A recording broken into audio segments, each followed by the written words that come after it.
Welcome in math for you. आज हम discuss करेंगे क्वेश्चन नंबर 12। क्वेश्चन नंबर 11 तक हमने लास्ट वीडियो में किया था। अगर किसी ने वो वीडियो नहीं देखी तो डिस्क्रिप्शन में उसकी लिंक गिवन है, वहाँ से वो वॉच कर सकता है। क्वेश्चन नंबर 12 की तरफ मूव करते हैं। क्वेश्चन नंबर 12 है, in how many ways 3 English books, 2 Urdu books and 2 Sindhi books can be arrange on a shelf so as to keep all these books in each language together. It means ये कह रहे हैं कि आपको 3 English की books हैं आपके पास, 2 उर्दू की बुक्स हैं और 2 सिंधी की हैं। ये तीनों किताबों को आपने एक शेल्फ़ के अंदर रखना है और ये एक साथ आएंगी। यानी इंग्लिश वाली बुक्स हैं तो इंग्लिश, तीनों बुक्स इंग्लिश की एक साथ आएंगी। उर्दू हैं तो उर्दू की एक साथ आएंगी। सिंधी है तो सिंधी की एक साथ आएगी। यानी आप एक काम करें, एक इमेजिन करें कि हमने 2 सिंधी की बुक हैं उसको टाइपिंग कर दिए, इसी तरह उर्दू की 2 बुक्स हैं उनको टाइपिंग कर दिए, इंग्लिश की 3 बुक्स को टाइप कर दिए। यानी अब टोटल आपको बुक्स कितनी नज़र आ रही हैं? 3 बुक्स नज़र आ रही हैं। जैसे कि मैंने यहाँ पे लिखा भी है कि इंग्लिश की कितनी बुक्स थी? 3। तो मैंने यहाँ पे इंग्लिश 1, इंग्लिश 2, इंग्लिश 3 लिखा। उर्दू की कितनी थी? 2, उर्दू 1, उर्दू 2। सिंधी की कितनी थी? सिंधी 1, सिंधी 2। अब ये शेल्फ़ के अंदर हमने रख तो दी है। अब ये हमेशा एक साथ आएंगे। इंग्लिश अगर यहाँ पे तो तीनों की तीनों एक साथ यहाँ पे आएंगे। अगर इंग्लिश बीच में रखना चाहेंगे तो इंग्लिश तीनों एक साथ आएंगी। अगर कॉर्नर पे रखना चाहेंगे, इट मीन्स अगर सिंधी, उर्दू, इंग्लिश तीनों किताबें आएंगी हमेशा एक साथ।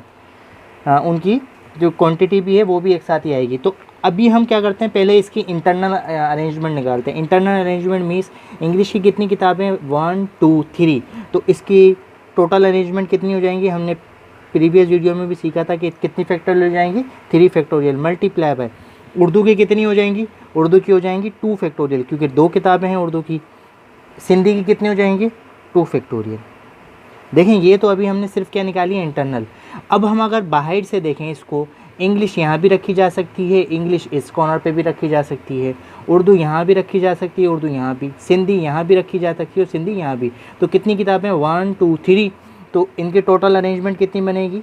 3 फैक्टोरियल। और फिर इनको मल्टीप्लाई करते हैं। 3 फैक्टोरियल में 6, 2, 2, 6,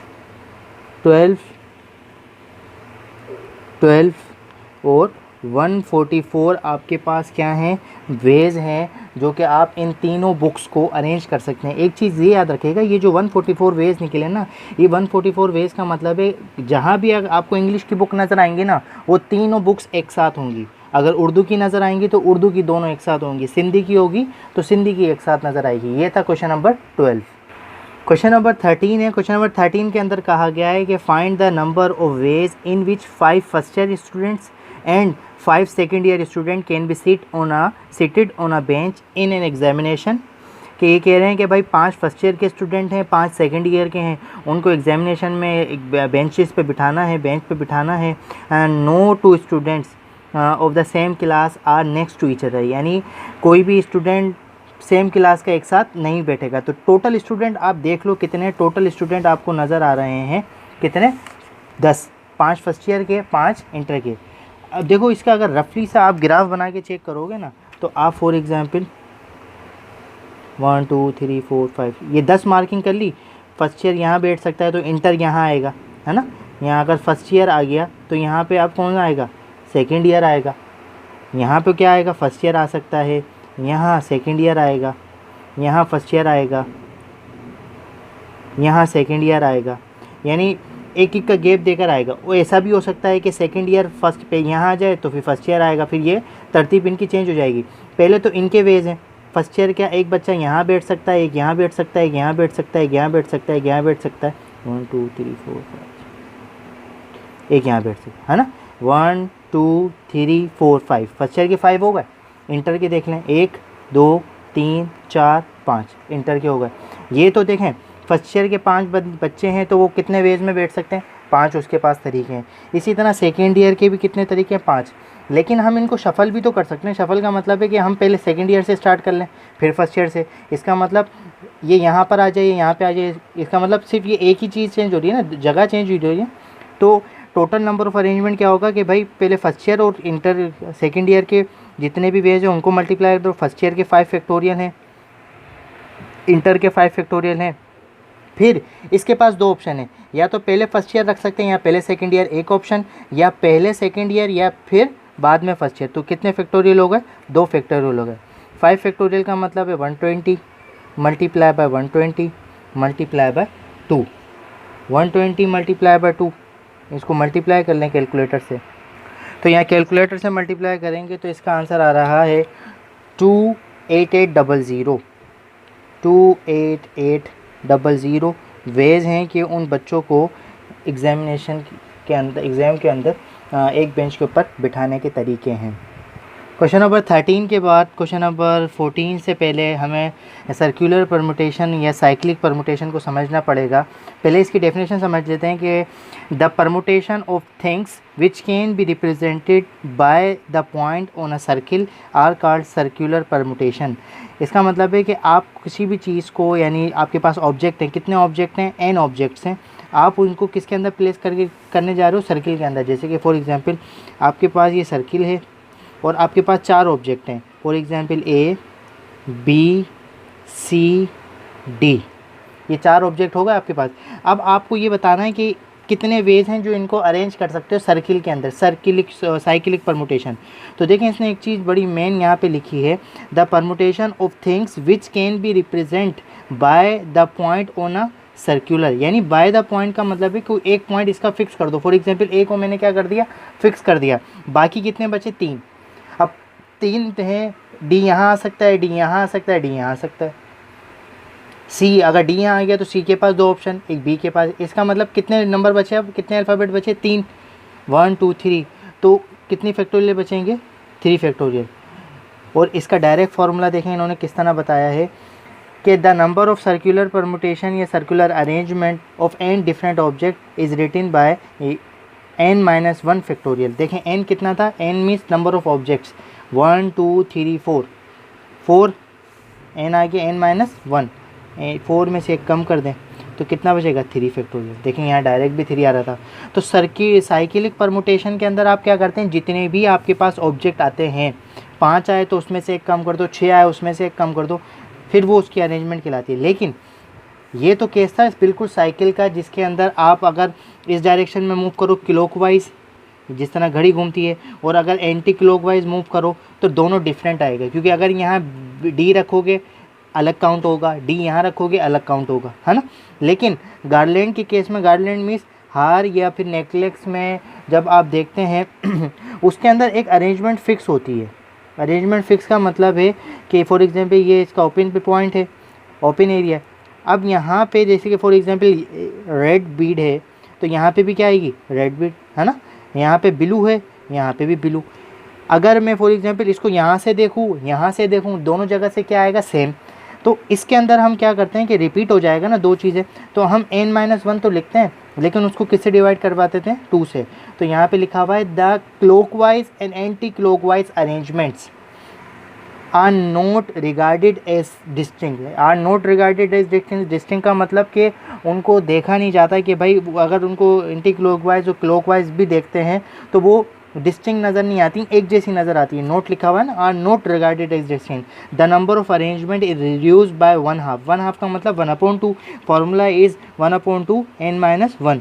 ये वाला फार्मूला कब लगेगा, ये वाला फार्मूला आपका लगेगा कि आप नेकलेस वाले या गार्लैंड वाले सवाल अगर होंगे ये उसके अंदर लगेगा। क्योंकि आप उसको, अगर आपके पास फॉर एग्जांपल ये हार है, अगर आप इसको पलट भी दोगे तो उसकी अरेंजमेंट पे कोई फ़र्क नहीं पड़ेगा। लेकिन अगर फॉर एग्जांपल ये पर्सन्स बैठे हुए हैं, A person B C D, अगर मैं इसको पलट दूँ, इस B को यहाँ कर दूँ, D को यहाँ कर दूँ, तो इसकी अरेंजमेंट क्या हो गई, चेंज हो गई। लेकिन गार्लैंड में ऐसा नहीं होगा। अगर रेड यहाँ है, अगर मैं इसको पलट भी दूँ तो आप लोग पहचान नहीं सकोगे कि इसकी मैंने शिफ्टिंग की है या नहीं।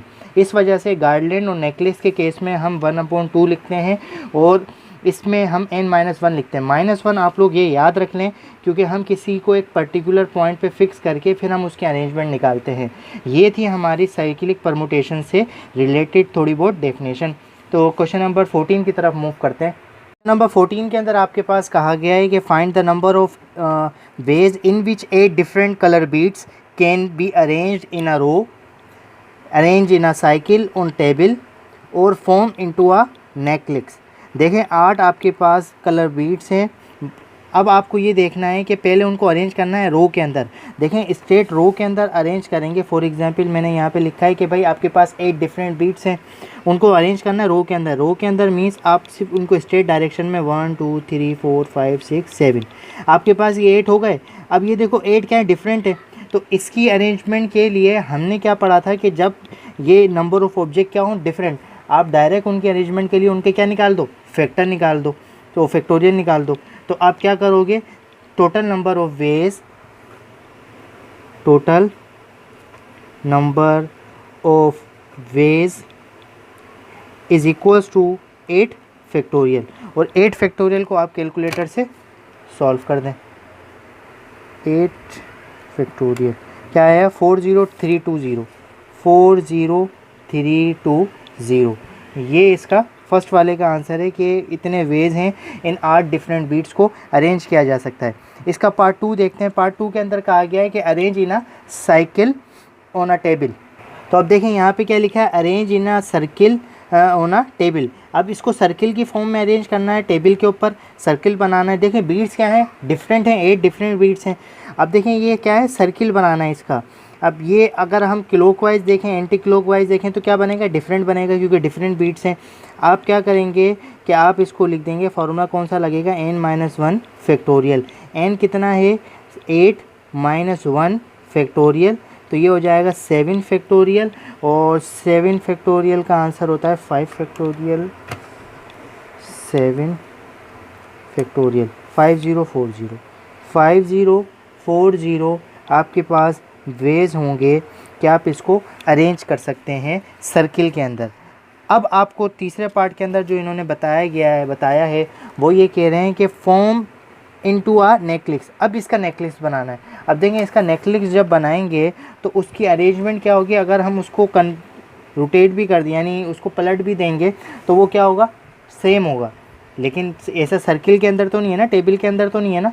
टेबल के अंदर तो आपने जो प्लेसमेंट कर दी वो फिक्स रहेगी, जब आप उसको दूसरी तरफ से भी देखेंगे तो फिर डिफरेंट आएगी। लेकिन नेकलेस के अंदर क्या होगी, वो सेम ही अरेंजमेंट की लाएगी। तो हम फिर इसको क्या कर देंगे, 1/2 लगा देंगे। तो देखें यहाँ पे क्या लिखा है, 1/2 n-1, क्योंकि नेकलेस वाला केस है, मैंने पहले ही बताया था आपको डेफिनेशन के अंदर। 1/2 सेम आ जाएगा। n की वैल्यू आपके कितने बीट्स हैं, 8 बीट्स हैं, और 1/2 n हो जाएगा 7 फैक्टोरियल हो जाएगा। और 7 फैक्टोरियल का भी हमने आंसर निकाला है, कितना है, 5040। 5040 को 2 से डिवाइड करेंगे, 25 20, तो ये बनेगा 25 20 वेज होंगे कि आप इनको अरेंज कर सकते हैं। ये था आपका क्वेश्चन नंबर 14। क्वेश्चन नंबर 15 है। क्वेश्चन नंबर 15 के अंदर कहा गया है कि in how many ways 9 different flower be strung to form a garland. देखें नेकलेस वाला केस हो या गार्लैंड वाला केस हो, फार्मूला आपका यही लगेगा। अब n की वैल्यू कितनी है, 9, सेम यही फार्मूला लगेगा और ये आपका आंसर आ जाएगा। क्वेश्चन नंबर 15 आप लोग कीजिएगा। क्वेश्चन नंबर 16 की तरफ हम मूव कर रहे हैं। क्वेश्चन नंबर 16 कह रहे हैं कि in how many ways 6 ladies and 6 gentleman be seated on at a round table so that no 2 ladies next to each other. इसका मतलब देखो, सबसे पहले हमें लेडीज़ की अरेंजमेंट निकालनी है। लेडीज़ बैठेगी कहाँ पर, राउंड टेबल पर। लेडीज़ की राउंड टेबल में, लेडीज़ जब राउंड टेबल पे सिट करेगी तो राउंड टेबल की परमुटेशन क्या होती है, n-1। लेडीज़ कितनी है, 6, ये क्या हो जाएगा 5-1। इसी तरह जेंटलमैन कितने हैं, 6, जेंटलमैन की कितनी हो जाएगी 6-1, इन दोनों की निकल गई। अब ये कह रही है कि 2 लेडीज़ एक साथ नहीं बैठ सकती। लेडीज़ सिर्फ कितनी बैठेगी, सिंगल। हम एक सिंगल की परमुटेशन लेंगे। लेडीज़ कितनी है, 6, 6 परमुटेशन, हमें लेडीज़ कितनी की परमुटेशन चाहिए, सिंगल की, तो 6 परमुटेशन 1 होगा। देखिए किस तरह करते हैं। तो देखिए यहाँ पे 6 लेडीज़ को अगर हम राउंड टेबल पे बिठाएंगे तो उनकी जो परमुटेशन बनेगी वो क्या बनेगी, 6-1 फैक्टोरियल, तो कितनी बनेगी 5 फैक्टोरियल। इसी तरह अगर 6 जेंटलमैन को बिठाएंगे तो 6-1 फैक्टोरियल यानी 5 फैक्टोरियल। लेकिन अभी किताब वाले ने कहा था आपको कि no 2 ladies are next to each other, यानी कोई भी 2 लेडीज़ एक साथ नहीं बैठेंगी। देखें लेडीज़ कितनी थी, 6, परमुटेशन हमें सिर्फ लेडीज़ की अरेंजमेंट करनी है जब वो सिंगल सिंगल बिठाई जाए, तो कितनी 1। तो जब 6 फैक्टोरियल 6 परमुटेशन 1 सॉल्व करेंगे तो आपके पास कितने वेज आएंगे, 6 वेज आएंगे। समझ गए। तो अब क्या करेंगे, हमें टोटल वेज फाइंड करने हैं। Total number of ways is equals to, इन सब वेज को मल्टीप्लाई करते हैं, 5 factorial multiply by 6, 5 factorial means 120 multiply by 6। तो आपके पास यहाँ पे 120 मल्टीप्लाई बाय 2 मल्टीप्लाई बाय 6, तो टोटल कितना बना 1440 वेज आपके पास होंगे कि आप इनको अरेंज कर सकते हैं। ये था आपका क्वेश्चन नंबर 16। क्वेश्चन नंबर 17 की तरफ मूव करते हैं। क्वेश्चन नंबर 17 के अंदर कहा गया है कि in how many ways can 7 boy seated around table so that 2 particular boys are next to each other. Next to each other का मतलब 2 बॉयज़ एक साथ बैठेंगे, बाकी 5 अलग अलग बैठ सके। बॉयज़ कितने हैं 7। देखो अभी क्या करते हैं हम, यहाँ पे 1 2 3, ये कितने 7 बॉक्स बनाए मैंने। 7 बॉक्स को मैंने 2 बॉक्स क्या कर दिए, कंबाइन कर दिए। कंबाइन का मतलब ये 2 बॉयज़ हैं जो एक साथ बैठेंगे। बाकी आप देखिए इनको काउंट करेंगे कितने बॉक्स बन रहे हैं, 1 2 3 4 5 और एक ये 6। अब इसको हम अरेंज करेंगे किस में, राउंड टेबल के अंदर। तो देखें मैंने यहाँ क्या लिखा है, 2 boys together, number of boys left. अब देखिए कितने बॉयज़ बचे आपके पास। वैसे तो आपके पास कितने बॉयज़ बचे, 5, 1 2 3 4 5 बॉयज़ बचे। लेकिन अगर हम इस पूरे 2 बॉयज़ को हम फॉर एग्जांपल एक ग्रुप मान लेते तो टोटल कितने हो गए, 1 2 3 4 5 और एक पूरा कंप्लीट 6। तो मैंने क्या लिख दिया, अब जो टोटल बन गए ना, इन दोनों को कंबाइन करने के बाद कितने बन गए, 6। तो हमें कौन सी किसके अंदर अरेंज करना है, इनको टेबल के अंदर। तो number of ways is equals to 6 minus 1 factorial. ये किसी साइकिल की। लेकिन अगर हम इनको टेबल के अंदर अरेंज करेंगे क्लॉकवाइज और अगर हम इनको एंटी क्लॉकवाइज अरेंज करेंगे तो दोनों क्या होंगे, डिफरेंट। एक इसकी बनेगी एक इसकी बनेगी, तो दोनों काउंट होगी। तो हम इसको किससे मल्टीप्लाई कर देते हैं, 2 से मल्टीप्लाई करके, क्योंकि इसकी अगर 6 बनेगी तो इसकी भी 6 बनेगी। अगर इसकी 10 बनेगी तो इसकी भी कितनी बनेगी, 10। तो 2 से मल्टीप्लाई, तो 2 5 फैक्टोरियल, और 5 फैक्टोरियल का मतलब होता है 120 इज इक्वल्स टू 240 वेज होंगे कि आप इन बॉयज़ को अलग बिठा सकते हैं, गेदर बिठा सकते हैं। देखें अब कहा गया है कि वो 7 जो बॉयज़ हैं वो क्या बैठेंगे, सेपरेट बैठेंगे। अभी हमने ये किसके निकाले, ये 7 बॉयज़ में से 2 बॉयज़ क्या थे, वो एक साथ बैठ रहे। तो ये अब वो 2 बॉयज़ जो है ना वो अलग अलग बैठेंगे। हम क्या करते हैं, टोटल बॉयज़ के हम निकाल लेते हैं। टोटल बॉयज़ कितने थे, 7 बॉयज़ को हम बिठाते हैं सर्किल के अंदर, टेबल के अंदर। तो टेबल के ऊपर बिठाएंगे तो कितना बनेगी उसकी फैक्टोरियल, 7 माइनस 150, यानी पूरी टोटल है। टोटल में से कितनी माइनस कर देंगे हम, 240 क्या है, ये हमारी जो ये एक साथ बैठे हुए हैं। हमें तो किसकी चाहिए, सेपरेट की चाहिए। ये क्या है, एक साथ वाली है। सो 7 माइनस 1 6 फैक्टोरियल का मतलब है 720 माइनस 240, और इसको 720 माइनस 240 का आंसर आएगा 480 वेज। ये था आपका क्वेश्चन नंबर 17। क्वेश्चन नंबर 18 के अंदर कहा गया है कि in how many veg 4 gentleman and 2 ladies be seated at a round table. कि आप कितनी जेंटलमैन है, 4 जेंटलमैन है, 2 लेडीज़ है, वो कहाँ पे उनको राउंड टेबल पे बिठाना है। So that ladies are not together, जो 2 लेडीज़ हैं वो एक साथ नहीं हैं। पहली कंडीशन ये है। हम यहाँ तक इसको सॉल्व करते हैं। तो देखें हमें क्या पता है कि 4 जेंटलमैन है और 2 लेडीज़ है। तो टोटल इनकी जो अरेंजमेंट निकलेगी, टोटल इनकी जो परमुटेशन निकलेगी वो निकलेगी आपकी, इसको प्लस कर ले तो कितना हो गया, 4 और 2 कितने हो गए, ये 6 हो गए। यानी आपके पास इनकी जो टोटल वेज निकलेगी, टोटल अरेंजमेंट, टोटल वेज जो निकलेंगे वो आपके निकलेंगे 6 माइनस 1, क्योंकि राउंड टेबल है। 6 minus 1 is equals to 5 factorial और इज इक्वल्स टू 120 वेज तो इनके निकलेंगे, अगर ये सिंपल की बात करेंगे। लेकिन वो क्या कह रहा है कि अगर हम लेडीज़ को अलग अलग बिठाएं, लेडीज़ एक साथ नहीं आए, तो देखिए हम क्या करते हैं, हम ये करते हैं कि जेंटलमैन कितने हैं, जेंटलमैन 1 2 3 4, ये 4 जेंटलमैन, और लेडीज़ को हम क्या करते हैं एक साथ फॉर एग्जांपल कर लेते हैं। तो अब टोटल बंदे गिनो कितने हो गए, 1 2 3 4 5 हो गए। इनको बिठाना है सर्किल के अंदर, 1 2 3 4 5 सर्किल के अंदर बिठाना है। तो अगर क्लॉकवाइज चलेंगे एंटी क्लॉकवाइज चलेंगे तो दोनों की परमुटेशन क्या होगी, डिफरेंट होगी। तो हम क्या करते हैं कि एक परमुटेशन निकाल लेते हैं, फिर उसको 2 से मल्टीप्लाई कर देंगे। 2 से देखो बेटा क्यों मल्टीप्लाई कर रहे हैं, क्योंकि यहाँ पे अगर यहाँ से परमुटेशन क्लॉकवाइज निकालेंगे तब भी आपके पास फॉर एग्जांपल 20 आ रही है, एंटी क्लॉकवाइज भी कितनी आएगी, 20, डबल हो रही है ना, तो इस वजह से हम 2 से मल्टीप्लाई कर रहे हैं। तो देखें मैंने क्या लिखा है, number of ways that 2 ladies are together. हमें टुगेदर वाला नहीं चाहिए, लेडीज़ एक साथ नहीं बैठे। देखिए क्या लिखा हुआ है, नॉट टुगेदर।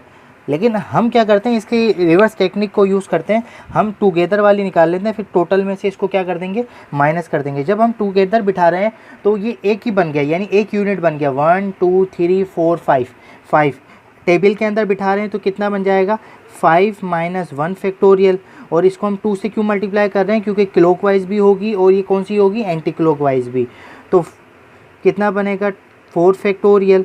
4 फैक्टोरियल कितना होगा, 24।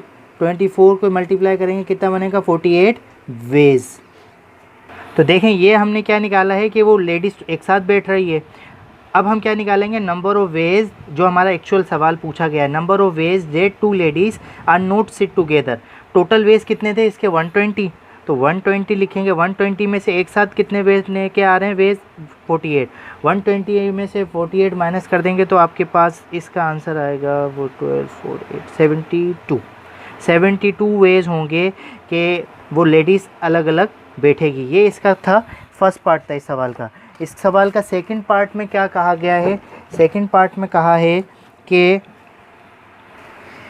इन how many ways of these will 3 particular gentleman is to be next to each other. यानी अब कितने जेंटलमैन थे, 4 थे, 4 में से 3 एक साथ बैठेंगे। जब 3 जेंटलमैन एक साथ बैठेंगे इसका मतलब वो 3 जेंटलमैन का एक पैकेट बन गया, यानी वो फिक्स हो गए। देखें किस था ना, फॉर एग्जांपल जेंटलमैन कितने थे, gentleman 1, gentleman 2, gentleman 3, gentleman 4, ladies 1 और लेडीज़ 2।